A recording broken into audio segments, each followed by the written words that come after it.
Former President Jacob Zuma is expected to take the stand at the State Capture Commission of Inquiry in Parktown in Johannesburg today.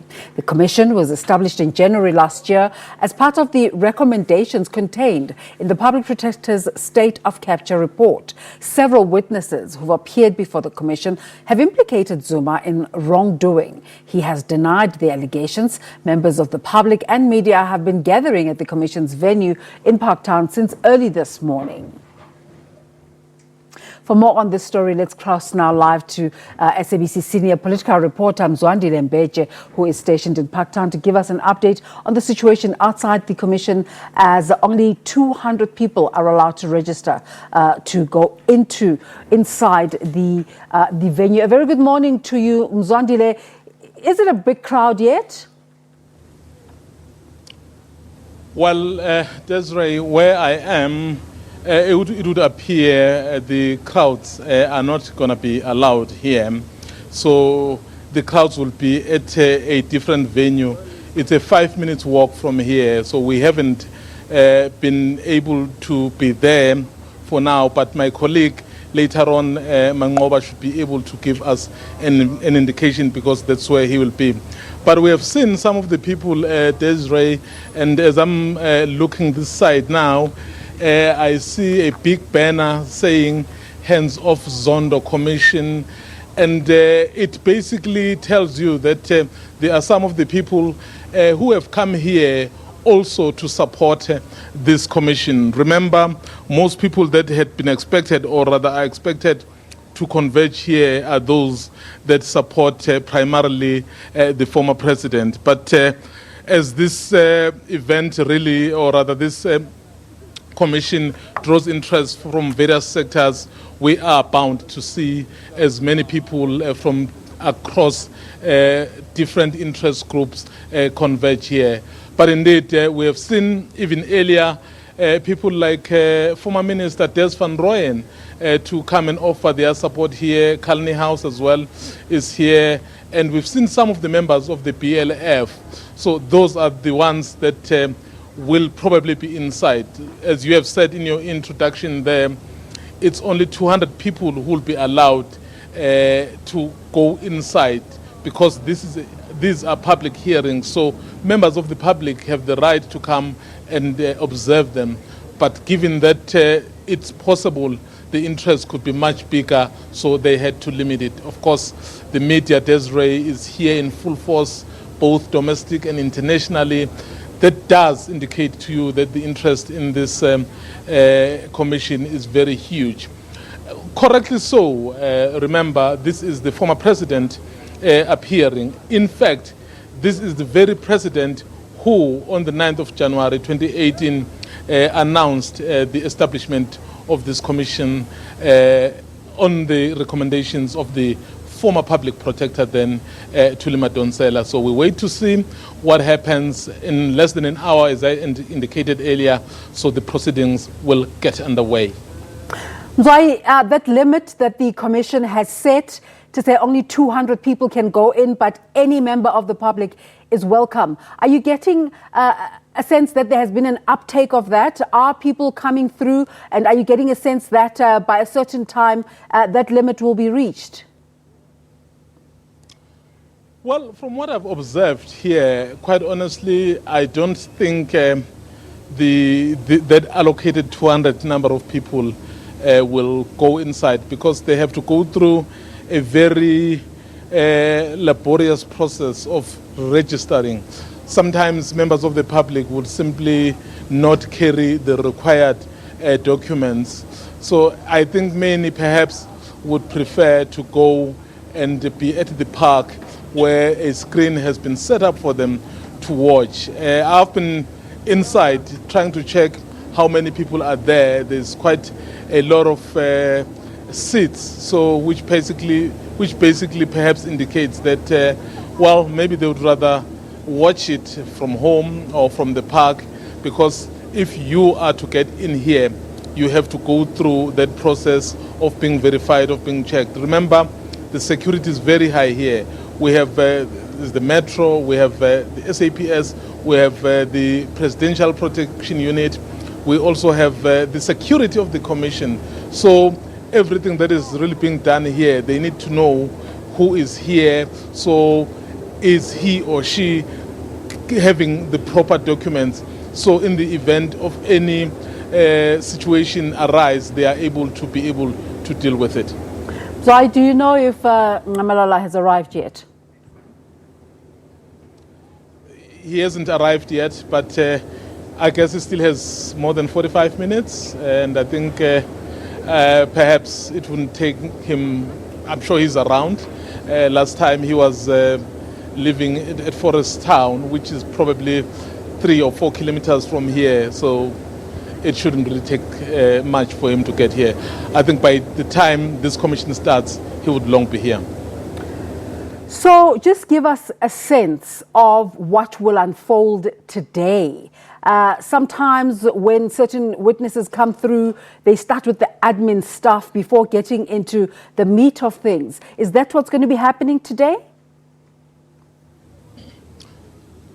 I think what will happen here today will be a commission which will then indicate to the former president that they have a set of questions or there are issues that they want him to clarify, given that his name has come up on a number of occasions. I think that's what they will do. Remember, the format of this commission, Desiree, is there is always an evidence leader who then leads the witness. It will be a bit, I guess, different in this instance because the evidence leader, in all likelihood, would be posing questions. But I think before that, if the legal team of the former president and the commission would have agreed, they will probably agree perhaps for him to deliver, let's say, a short statement to set out his attitude towards this commission. And then the commission will also put their side of the story.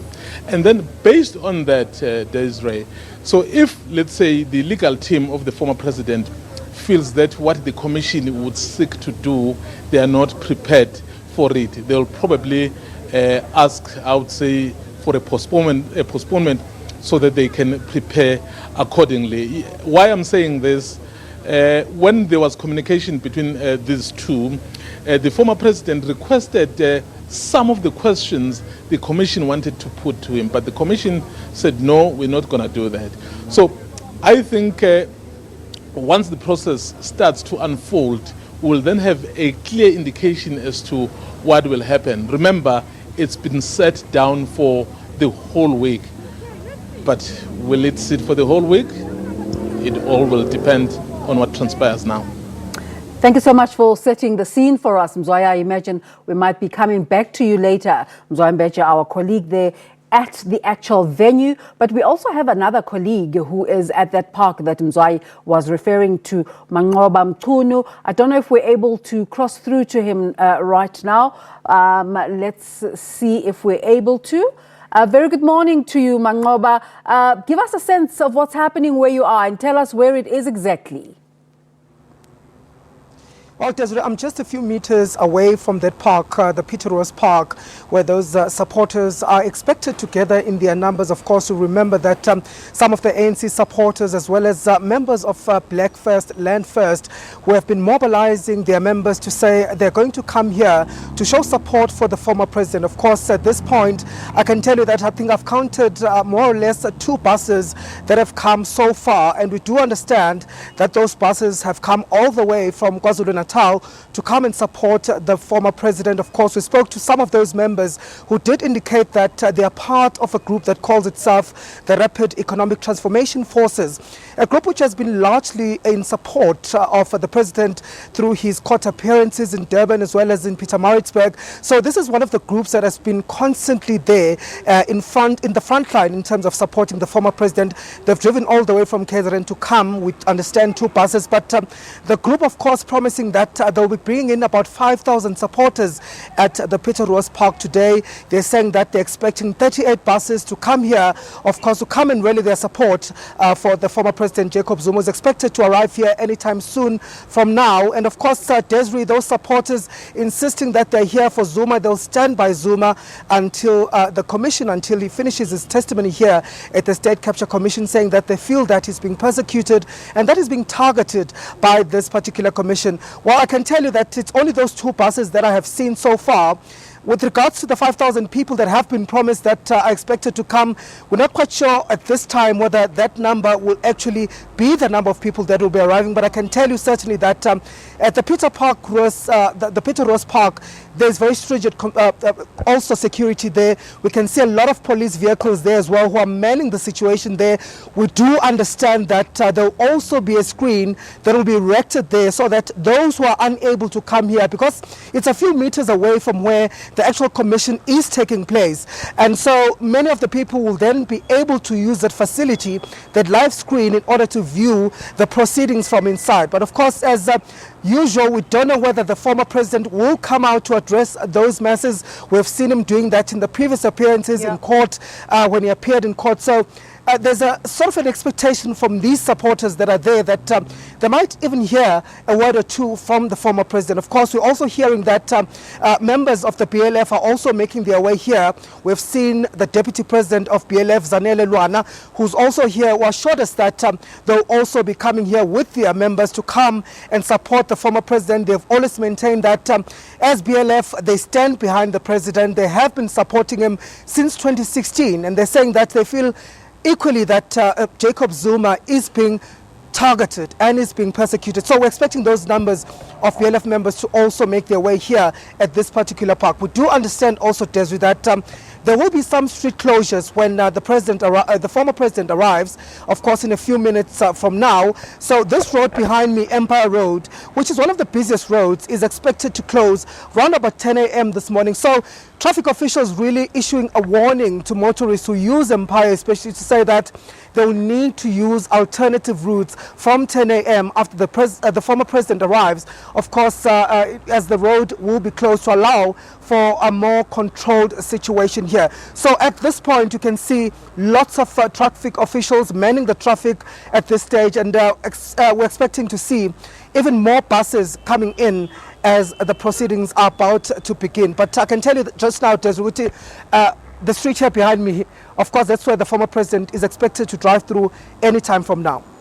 Mangaba, with the few that you have spoken to already, this appearance is supposed to last for the whole week. Are they willing to stay the course? Well, of course, that's the sense we're getting from them, Desiree. They're saying that they will stay and support the president throughout his testimony here at the State Capture Commission.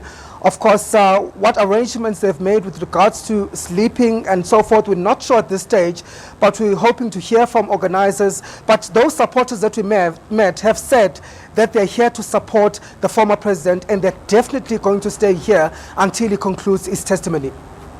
Ngaba, thank you very much for that update. We will, of course, be returning to you as soon as it's necessary to do so.